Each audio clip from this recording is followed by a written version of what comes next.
Greetings Moonstompers everywhere, a very warm welcome back to the channel. I'm Mrs Moonstomper. And I'm Mr Moonstomper, and it's good to have you on board. Thank you so much for stopping by. This is the one you've all been waiting for, funnily enough, and it's all because you saw the thumbnail and because we actually told you last time, believe it or not. So without further ado, it's bust ups. So Mrs Moonstomper, you seem to be an expert at bust ups. Really? You do indeed. So what's a good bust up? Can you tell me what a good bust up is? Define bust up or break up. Break up. It's the disagreements between band members. Usually, well, most of them start young, inexperienced, maybe dare I say, and they become over familiar with each other, taking each other for granted.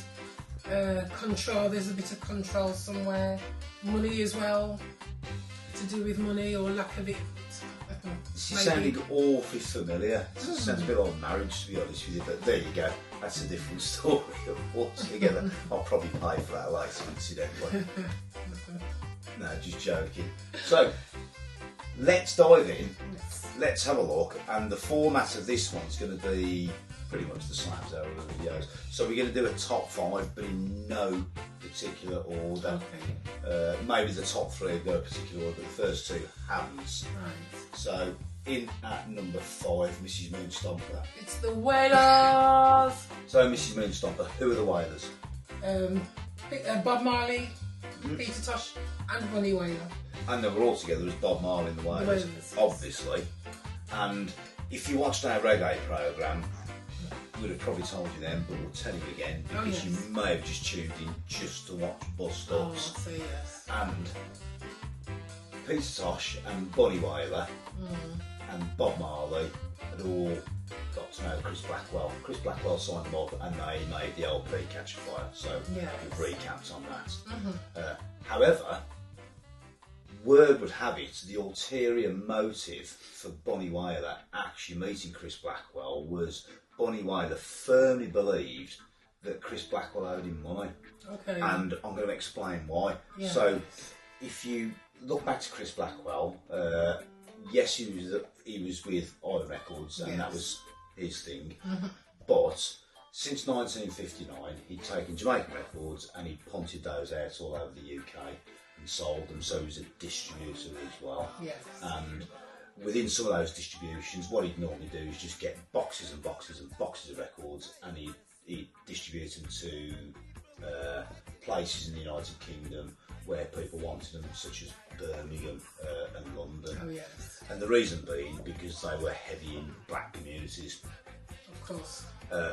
In those boxes would be Bob Marley and the Wailers records, and they were already signed. They'd already done like X amount of studio singles and LPs. Okay. And Bunny Wailer firmly believed that Chris Blackwell should actually give him some money for that distribution. Because if you remember back to our Scar video, if you watched that, or you didn't watch that, those musicians were paid absolute pennies. Very poorly. Yeah, normally like $20 each, or something ridiculous like that.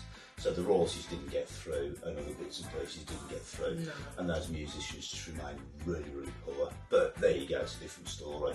So Bunny Wailer and Peter Tosh were kind of cut out of the deal with Island Records, and on Catch a Fire there's a picture of Bob Marley by himself. Yes.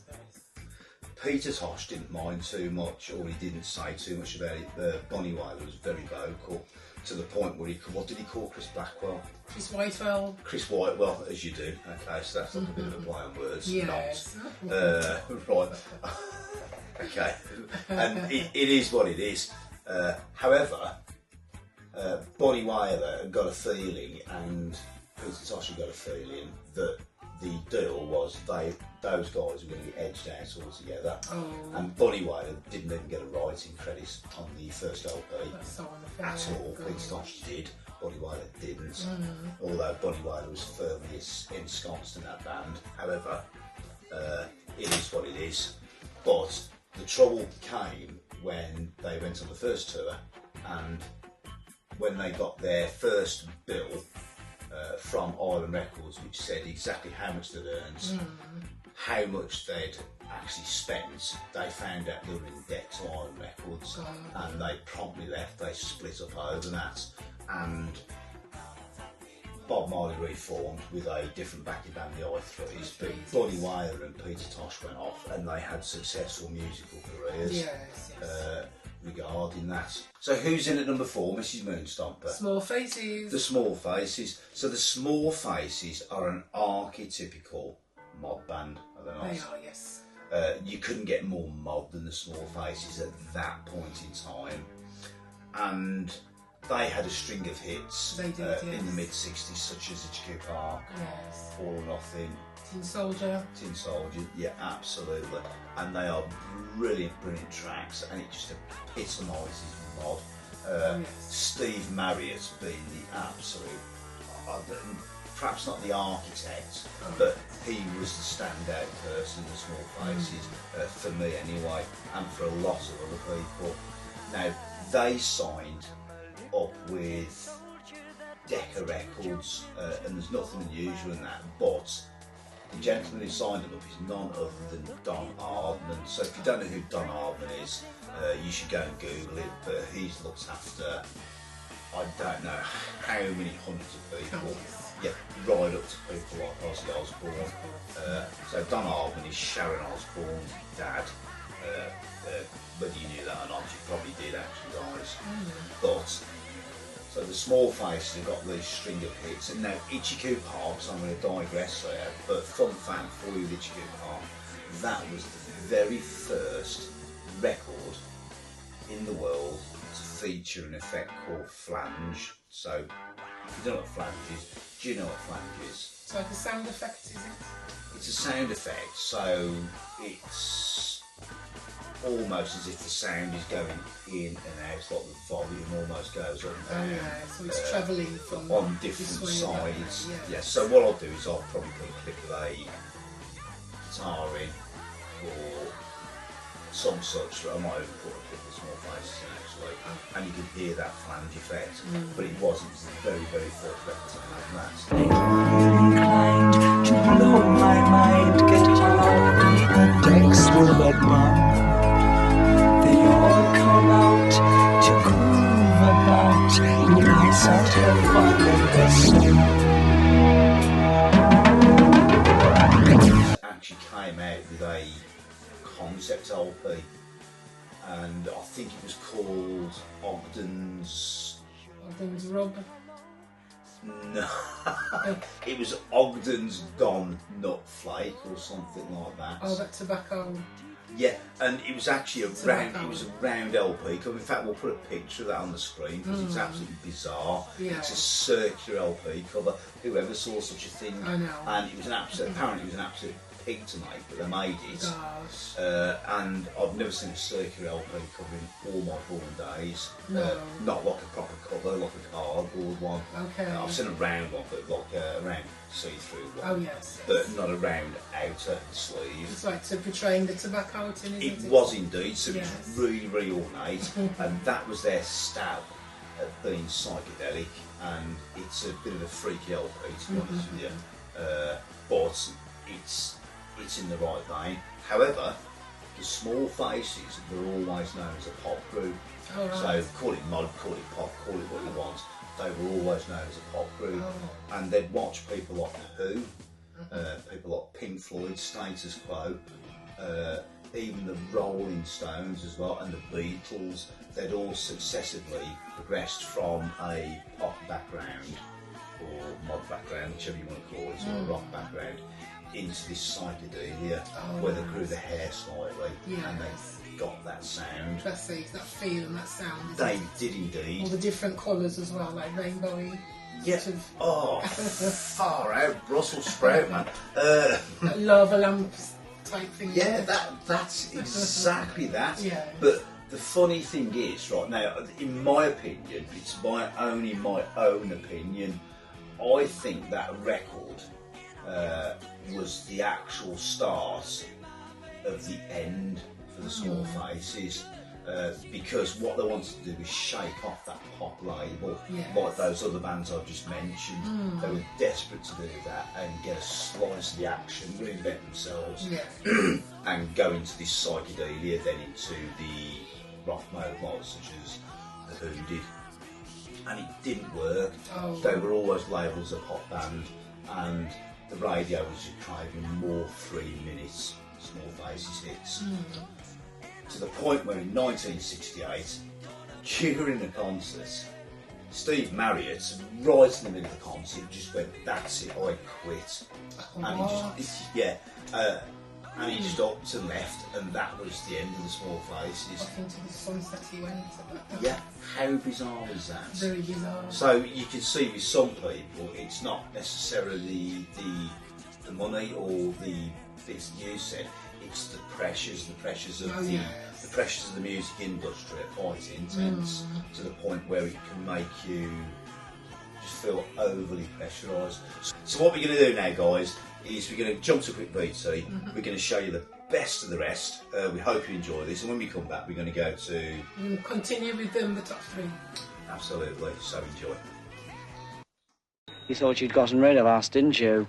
But you were wrong, old bean. Because we're back with a vengeance. God save the Queen, my son.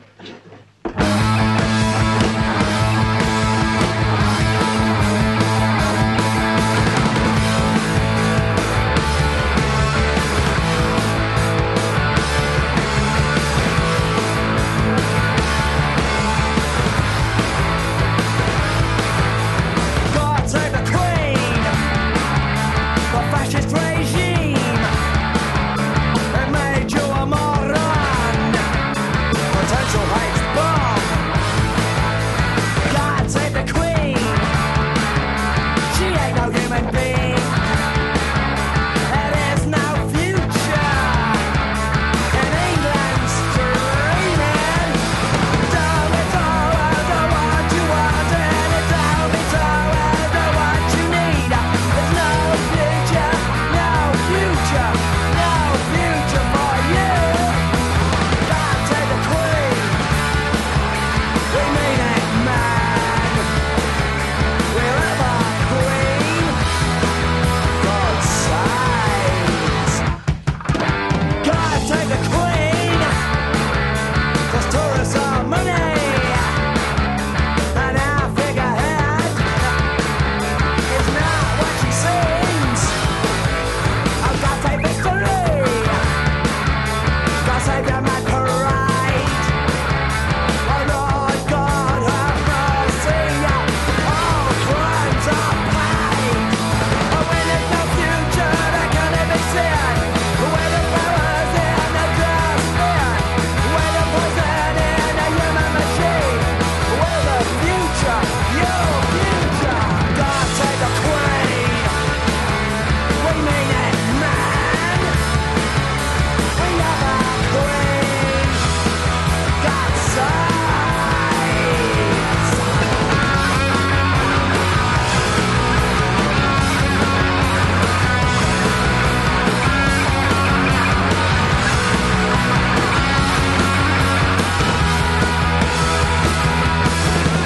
God save the Queen, we mean it, man.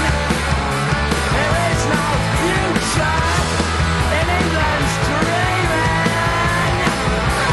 No future, no future, no future for you. No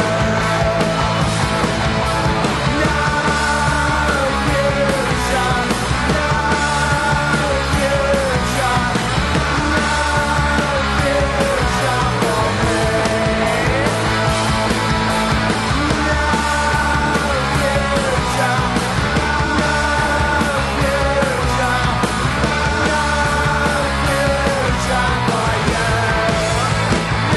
future, no future for me.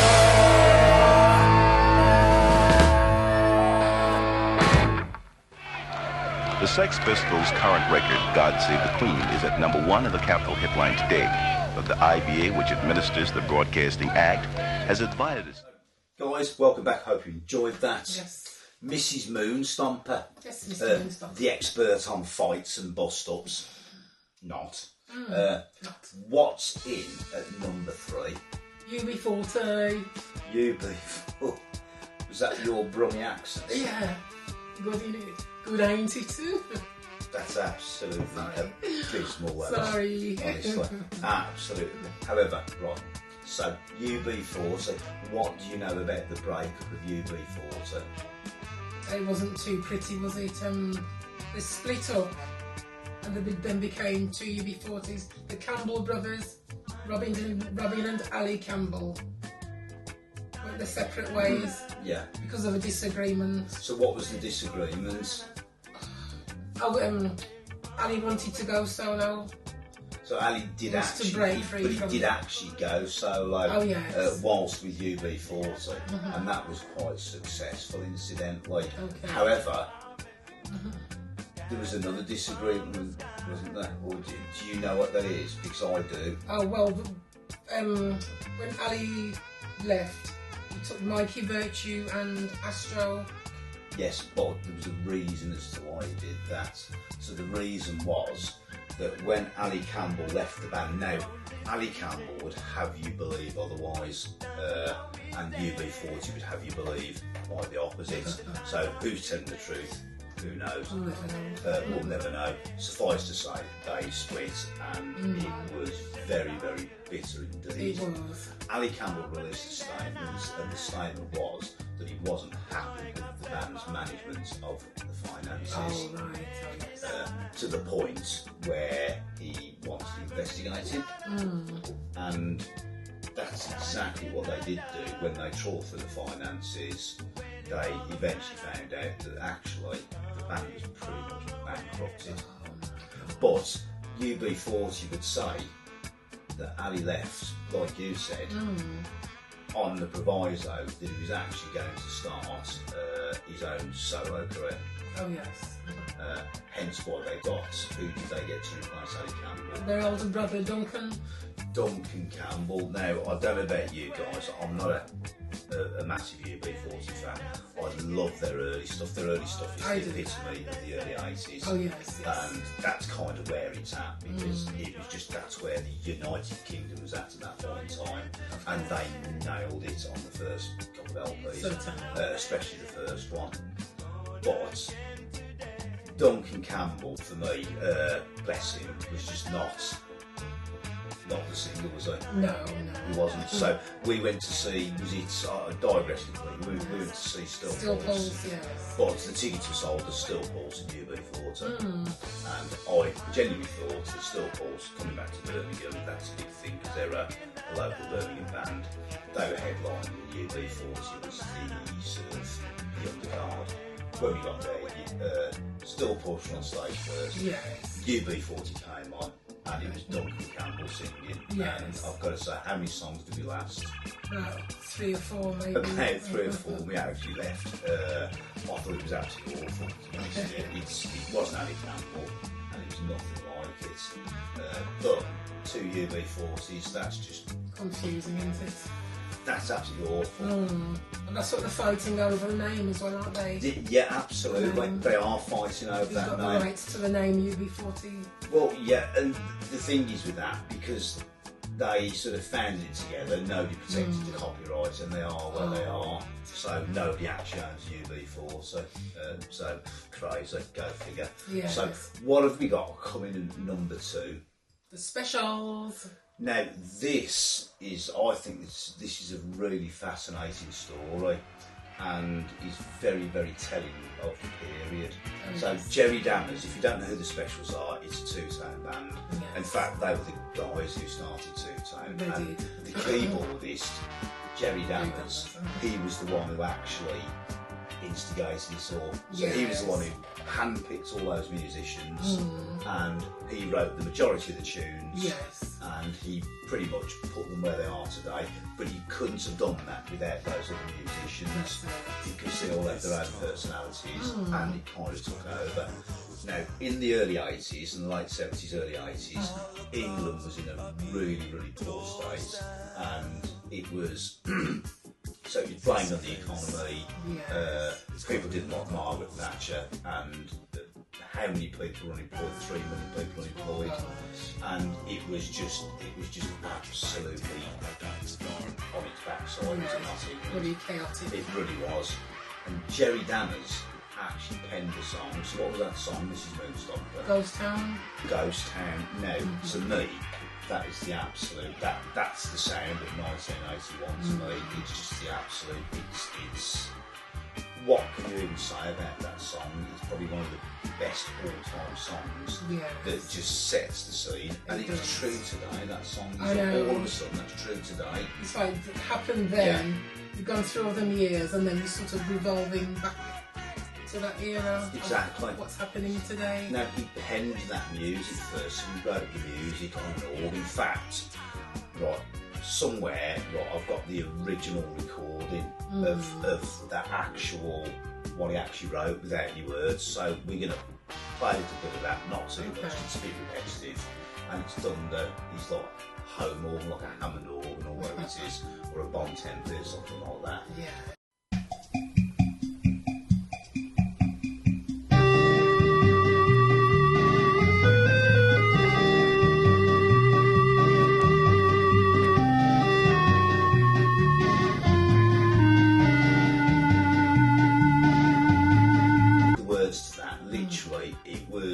Whether it was coincidental or not, literally there was riots all over the United Kingdom, Toxteth in Liverpool, Birmingham, Handsworth, Birmingham, Wolverhampton, Leeds, London, Bristol, about 20 cities in the United Kingdom absolutely exploded, and they were race riots, for want of a better word, and that song, whether it's right or wrong, a lot of people said it was the actual soundtrack to that.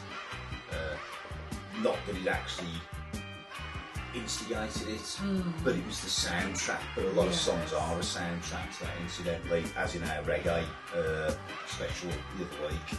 You'll see the soundtracks to that reggae and the troubles. Just the music fits because those artists have actually lived that and experienced it as well. So what was it about that song that was so difficult for the specials? What was the issue with that? Yes. Jerry Dammers, as you said, he wanted Roddy Radiation, the guitarist, wanted him to play a special note called the Devil's Chord.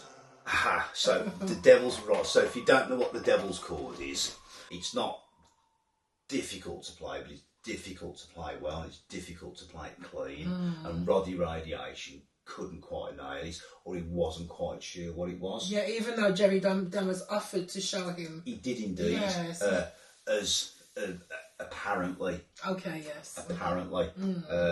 And I think they were recording in. I can't remember who it was, a studio in Warwickshire somewhere, Leamington Spa or something like that. Leamington Spa. Yes. And literally, what did Roddy Radiation do? He got so fed up with them, he just didn't, he refused point blank to play these chords. And then he went round punching walls in the studio. All you could see was Roddy Radiation, fist-sized holes in the walls throughout the studio. I think they wanted to actually kick him out of the studio, and Jerry Dammers begged them not to, but that song took 8 months to finish. But what was happening in the background was where the specials would gather together and they'd all record together. That stopped happening, so only 2 people turned up to the studio. There'd been an incident in, I think it was Leicester, where the specials were playing, and I think it was Terry Hall and I can't remember who else it was. They got arrested for inciting riots, and the words were actually trying to stop it. So you could see the conflict was already building in the band. Yes. And I think that Jerry Dammers had built this band and written all the songs, and he wanted to maintain control almost. He's ever the music mogul, isn't he? Yeah, absolutely. And you know, because he sort of masterminded all that. He wanted to keep some sort of control over it. Of course. Terry Hall, now that song went to #1. Yes. And it just catapulted straight to #1. And the Specials had to go on Top of the Pops and play it. So the night before, or I think it was the night before, or 2 nights before, they were actually in London. So filming for the video. Oh, in the car, driving around. In the car, yeah. Yes. And that took literally, it was freezing cold. It took hours and hours and hours and hours and hours just to do those scenes. But they got it done, and it just kind of fitted the bill. Yes. When they got to Top of the Pops studio to actually film the Top of the Pops scene, so what you saw on Top of the Pops, if you don't know what that is, it was a 30-night music show. So it was never live, it was always mimed or rehearsed. Yes. They would film it during the day, then they would just put that piece out in the 30-minute show. Of course. Yes. And when they were just about to film it, or just about to go on to film it, Terry Hall, Linville Golding and Neville Staples announced them actually leaving the band. To the rest of the band's odd dismay, and they were, well, hang on a moment, you know, and they did, because they knew they'd got the Fun Boy 3 up and coming. And it's because Jerry Dammers wanted their support, they wanted them to back him, and this is now, ta-ra, we're off, we're going to make the Fun Boy 3. They did indeed, but the funny thing is, now the Specials have reformed on and off, on and off, on and off, Yes. but Jerry Dammers didn't. Oh. He didn't. So on the 30th the 30th year reunion tour, which was, when was that, 1980, no, 2020, was it 2021? No, 2001. 2008, 2009. Okay. If I remember rightly.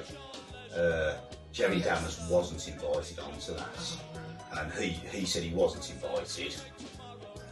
The rest of the band said they did ask and they didn't, and they were still arguing over that to this day. So that's why Jerry Dammers never reappeared. But it was a bit of a bad breakup. But going back to that Devil's Chord, right? Just as a silly piece of information. So another fun fact for you.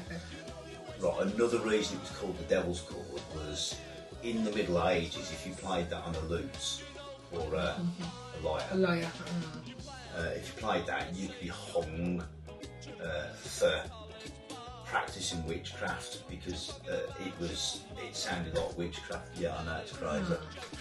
But there you go. And that chord is used in heavy metal predominantly, not predominantly, but it's very, very overused in heavy metal. Always has been. Crazy. Yeah. Very. But they didn't use it in reggae. All right. They didn't use it in reggae, No. so I don't know why Jerry Dammers was hung up on that. For some weird reason. But whether Only that, he knows. yeah, only he knows. But he got that idea, Yeah. and the idea. So when you listen to the original, we'll play the original. In fact, did we just play the original? Yes, we did. So when you listen to that, then you will hear Jerry Dammers' idea, and then you listen to how it was made in the studio. You'll kind of get the picture. So Mrs Moonstomper in at #1, the top spot.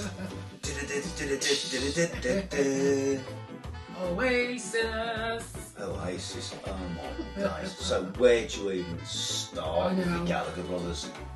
Well, my opinion of the Gallagher brothers is they were due to self-destruct. They were built to destroy each other right from the get-go. That's my opinion. So what's your opinion on the Gallagher brothers? I think they're too much alike, really. As brothers, they're too much alike, even though there's an age gap between them. I think they're really strong, big-headed. I think so as well. Yes. So what was it, I think the first time they went to the United States, and when they landed in America, they went to a studio, wasn't it Liam Gallagher who threw a tambourine to Noel Gallagher's head? Oh gosh, yes. As you do, guys. And then took the band float and then buggered off to wherever it was and drank the float. Why wouldn't you do that? You know, that's just absolutely perfectly rational. And you could see that kind of set the scene for how Oasis was going to end up with multiple like horrific things. Just thought absolute, and it made an amazing press. In fact, it catapulted those guys to stardom. It really did. Such as MTV Unplugged, when Liam announced at the last moments, I think I've got laryngitis, I can't play with it. And Noel Gallagher was like, well, what the hell? And he stood up and he went, yeah, okay, guys, you've got the 4 ugly ones because Liam's got a sore throat. And the feud continued. Yes. Absolute feuding. So what other instance do you know? When I went to Spain, he was in Spain, and the drummer sort of broke his arm. Yes. That's right. But didn't Liam and Noel had an argument after that? Yes. And what did Liam say? What did Liam say now? He questioned Noel's daughter's paternity. As you do. Why would you do that to your own brother? Well, okay, fair enough, but you know, needless to say, they toured without the one for the rest of Europe. There you go. Then Liam ended up in a fight in Germany, did he not? With the police, German police, and his tough teeth knocked out. And then he had to go and get them fixed. Banned from Germany. Yeah. Wow, amazing. Such loutish behaviour. I just don't know why they can't go somewhere. And there was a cricket bat incident as well, wasn't there? Oh, one of the brothers hit. Liam, I think they were rehearsing in the studio. Liam went out, got a bunch of ne'er-do-well drunkards from a pub. Oh, yes. He didn't even know, and they all rocked up back to the studio. Yes, and Noel was like, what are you doing? To the point where it ended up in a bit of a scuffle. To say the least, and a cricket bat was used against Liam, I think, if I remember rightly. Could have been Noel, could have been the other way around, but a cricket bat was used. Yes. That cricket bat, incidentally, was actually, that was rescued. Okay. Normally, like with attempted murder weapons, you'd like to bury it and hide it, wouldn't you? But somebody rescued that cricket bat and it was auctioned. It was auctioned. Somebody actually bought that cricket bat. Guys, if you got that cricket bat, or you know who's got that cricket bat, in the comments below, you're an OG for buying that cricket bat. I think that's absolutely really funny. I think it might have brain and hair matter still on it. Quite possibly. Right. So, and then the final sort of coffin in the nail for the Gallaghers was it 2009? And was it Noel who said, I can't work with the band? Oh, yes. Yeah, he said, I can't. He can't handle the vibes anymore. No. So he just said, no. But he also said about Liam, there was a quote. Most bad-tempered man he's ever known. The most violent and the angriest man I've ever known. Wow. So go figure, guys. That's family for you. So you can pick your friends. You can't actually pick your family. You can't. So why would you work with your family, Mr. Moonstomper? You tell me. Yeah. So with that, right, I think that brings it to a wrap. Yeah. And I hope you enjoyed it. Just a quick one before we disappear, and that is, thank you so much. Thanks for subscribing. Thanks for viewing. Thanks for your comments. Thanks for everything. Because guys, just don't forget, without you, we would be absolutely nothing. And we really enjoy doing this. Incidentally, it does take a lot of work in the background, but we really, really immensely enjoy this. And you know, honestly, you like our friends. You really, really are. Yes. So, in the comments below, so with that, have you got anything else, Mrs Moonstomper? Apart from what's next week? Only what we've got next week, Mr. Moonstomper. That we've got an absolute pearler for you next week. This one's going to be amazing. And there's a lot of work going to this one, only because it's a long, long history with this one. Yes. And we promise not to bore you. So what's next week? We've got the Who. Who? Yeah. The what? Who? Talking about my generation. The Who, guys. You will not want to miss that one. That will be absolutely amazing, and we're going to spill the beans on that one completely, are we not? We are. So until the next time, peace out. Bye. Peace.